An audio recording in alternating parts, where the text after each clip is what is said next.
Selamat siang semuanya. Pertemuan SP hari ini itu tentang hidrolisis garam. Saya akan mencoba memberikan contoh soal dan pembahasannya. Untuk soal yang pertama, kalian diminta menentukan sifat asam basa suatu garam dan reaksi hidrolisisnya. Di sini ada dua contoh. Yang pertama adalah garamnya NaCN. Maka pertama yang kalian lakukan adalah lakukan ionisasi, bisa jadi ion-ionnya, ada Na plus dan Cn-. Kemudian identifikasikan ion-ionnya ini berasal dari asam atau basa, kuat atau lemah. Misalnya ini Na plus, asalnya dari NaOH. NaOH adalah basa kuat. Tahu dari mana? Silahkan lihat di tabel asam basa kuat lemah yang saya lampirkan ya.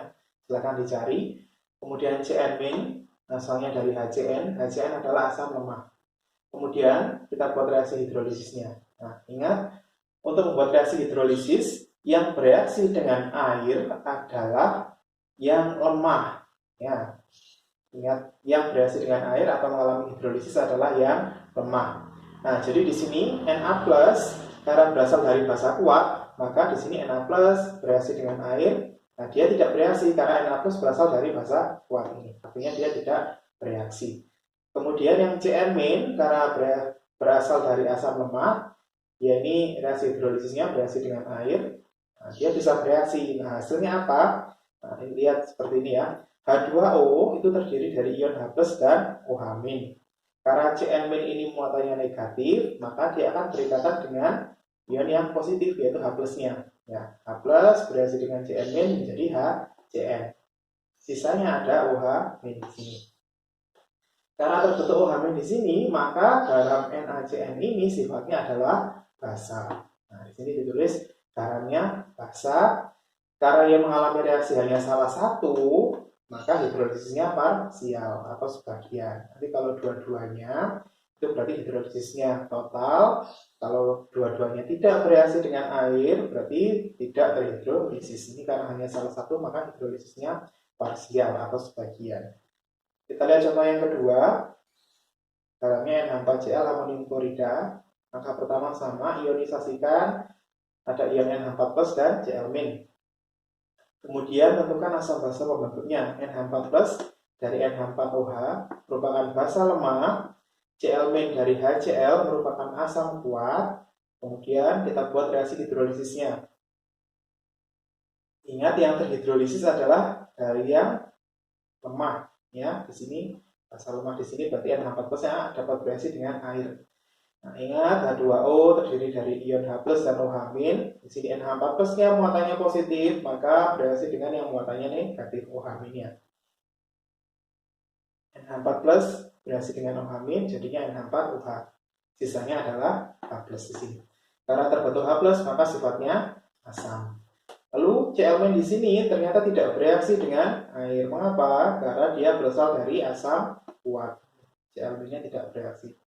Nah, terlihat bahwa sifat garamnya adalah asam karena tadi terbentuk H+, dan karena hanya salah satu yang bereaksi dengan air, maka hidrolisisnya parsial. Contoh soal yang kedua, kita akan menghitung pH larutan garam. Di sini ada garam NH42SO4 0,1 molar, Kb-nya 2 kali 10 pangkat min 5. Nah, langkah pertama sama seperti yang tadi, kita ionisasikan dulu. NH42SO4 terdiri dari 2 ion NH4+ dan 1 ion SO4 2-. Kita tuliskan konsentrasinya ya di bawahnya. Di sini 0,1 molar, maka kalau koefisiennya 2 jadi 0,2 molar, kalau koefisiennya 1 0,1 molar. Kita identifikasikan lagi asam basa kuat lemahnya. NH4+ dari basa lemah, SO4 2- dari asam kuat. Kemudian di sini ini kation ya, muatannya positif, ini kation, yang muatannya negatif anion. Cara mudahnya mengingat rumusnya ya, kalian lihat di halaman pertama di modul yang saya beri. Kalau di sini ada Kb, maka yang dicari adalah konsentrasi H+. Ya. Konsentrasi ion H+ sama dengan akar Kw per Kb kali kation. Kenapa kation? Karena yang ini yang lemah. Ingat tadi bahwa yang bereaksi dengan air atau terhidrolisis adalah yang lemah. Tinggal kita masukkan saja Kw ini tetapan kesetimbangan air ya, diingat-ingat ini dihafalkan. Kw 1 kali 10 pangkat min 14. Kb-nya dimasukkan 2 kali 10 pangkat min 5. dikali kationnya 0,2. Didapatkan ini 1 kali 10 pangkat min 5 molar. Ya. Kemudian pH sama dengan min log konsentrasi H plus min log 1 kali 10 pangkat min 5. Nah, ini pangkat min 5-nya ditaruh di depan menjadi 5 min log 1. Nah, log 1 nilainya 0, bisa dituliskan 5 saja. Soal berikutnya tetap menghitung pH larutan garam. Di sini garamnya kalium sulfida K2S 0,4 molar Ka 1 kali 10 pangkat min 7. Kalian ionisasikan dulu K2S menjadi 2 K plus dan S2 min. Lalu taruhlah konsentrasinya di sini 0,4 molar, PVC-nya 2 0,8, koefisiennya 1 0,4 molar. K plus dari basa kuat, S2 min dari asam lemah, K plus kation, S2 min anion. Nah, ingat kalau di soal sebelumnya jika ada Kb yang dicari adalah H plus, kalau ada Ka yang kalian cari adalah konsentrasi ion OH min. Ini rumusnya akar K kali konsentrasi anion ya, karena yang lemah anionnya. Kita masukkan angkanya, Kw 1 kali 10 pangkat min 14, ini tetapan ya. Ka-nya 1 kali 10 pangkat min 7 kali 0,4 molar. Anionnya. Masukkan, didapatkan ini 2 kali 10 pangkat min 4 molar. Aminnya konsentrasinya. Karena yang diketahui konsentrasi OH min, kalian cari dulu POH-nya ya. POH min log konsentrasi OH min ini. Min log 2 kali 10 pangkat min 4. Nah, sama seperti tadi, min 4-nya ini taruh di depan, 4 min log 2. Itu POH-nya. Lalu untuk mencari pH-nya, pH sama dengan 14 min POH. 14 dikurangi POH-nya 4 min log 2. Jangan lupa diberi kurung ya, supaya tidak salah nanti. 14 dikurangi 4, 10. Lalu min ketemu min jadi plus log 2. Sehingga pH-nya 10 plus log 2. Soal berikutnya kita akan menghitung pH larutan garam, tapi terbentuk dari campuran asam dan basa.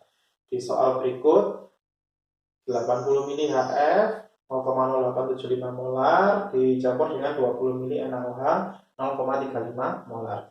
Terdapat Ka 7 kali 10 pangkat min 4. Sebelum kita buat reaksinya atau kita kerjakan, cari dulu mol masing-masing zatnya. Ini mol HF, rumusnya M kali V. M-nya 0,0875 kali 80 dapat 7 mmol. Mol NaOH M kali V 0,35 kali 20 7 mmol. Nah, setelah dapat mol masing-masing zatnya, kita reaksikan HF tambah NaOH. Nah, hasilnya bagaimana? Lepas saja H-nya dan OH-nya, lalu digabungkan. Ya, Na yang di depan, F-nya yang di belakang ya. Karena Na di depan, F-nya di belakang. Jadi NaF, lalu H dan OH-nya digandeng jadi H2O. Gitu. Lalu kita buat ini, mula-mula reaksi sisa. Tentu kalian masih ingat ya. Kita masukkan mol-mula-mulanya, HF 7 mmol, NaOH-nya 7 mmol. Karena sama-sama 7, maka keduanya habis bereaksi. Maka di sini 7, di sini juga 7 ya. Lihat koefisiennya juga ini 1, 7, 1, 7, berarti di sini kalau 1 juga 7, di sini 1 juga 7. Ini mula-mula tidak ada ya. Di strip. Kemudian reaktan berkurang, tandanya berkurang, kurangi 7 kurangi 7 habis, 7 kurangi 7 habis. Sedangkan produknya bertambah, ditambah. Ini awalnya tidak ada, dihasilkan 7, maka di akhir 7. Ini juga sama 7. Nah, garamnya adalah NaF ini 7 mmol ya. Ciri-cirinya agar terbentuk hidrolisis garam, asam dan basa yang bereaksi harus habis sehingga tersisa garamnya. Kemudian kita cari konsentrasi garamnya di sini. Rumusnya mol sisa 7 mmol per volume total. Volume total tadi dari sini 80 dan 20 ditambah. Berarti 100. 7 per 100 0,07 molar ya. Kemudian kita sudah dapat konsentrasi garamnya, kita ionisasikan Na plus F min. Kita tulis konsentrasinya, karena koefisiennya sama-sama 1 semua, maka konsentrasinya sama. Ini Na plus kation, F min, yang negatifnya anion. Nah, karena ada Ka, yang dicari adalah OH min. Yang konsentrasi OH min sama dengan Kw per Ka kali konsentrasi anion. Tinggal dimasukkan angkanya, dapat konsentrasi OH-nya 1 kali 10 pangkat min 6. Karena ketemunya ini konsentrasi OH min, yang dicari dulu adalah POH min log kali 1 kali 10 pangkat min 6. Dapatnya 6 min log 1 atau 6. pH-nya dicari yaitu 14 dikurangi POH. 14 dikurangi 6 sama dengan 8. Untuk soal yang terakhir, sama seperti soal sebelumnya, direaksikan HBr dan NH40H. Ada KB-nya 2 kali 10 pangkat min 5. Kita cari dulu mol masing-masing zatnya. Mol HBr di sini rumusnya M kali V. 1,6 kali 50 dapatnya 80 milimol. Untuk NH40H juga demikian, caranya M kali V didapatkan 80 milimol. Setelah dapat mol masing-masing reaktannya, direaksikan ya. HBr ditambah NH40H hasilnya NH4Br dan H2O. Dapatnya dari mana? Ini hanya dilepas, ya BR dan OH-nya juga dilepas, lalu digabungkan NH4 dengan BR. Ya, urutannya NH4 di depan, BR-nya di belakangnya sesuai tempatnya. Plus H2O. Kemudian kita buat mula-mula bereaksi sisa.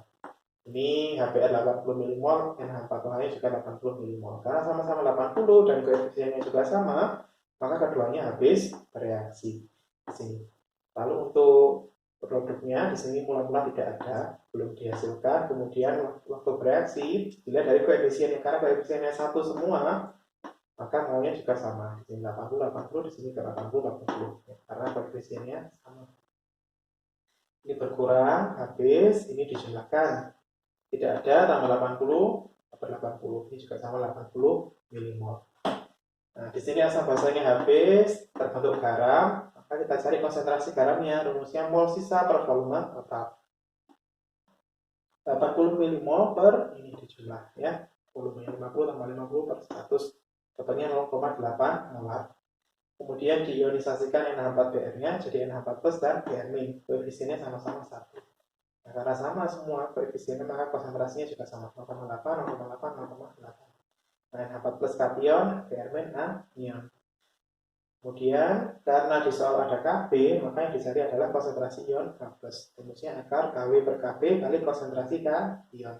Masukkan angkanya Kw 1 kali 10 pangkat min 14, Kb-nya 2 kali 10 pangkat min 5. Ini kationnya 0,8. Didapatkan 2 kali 10 pangkat min 5 molar. Ya, tetap ya.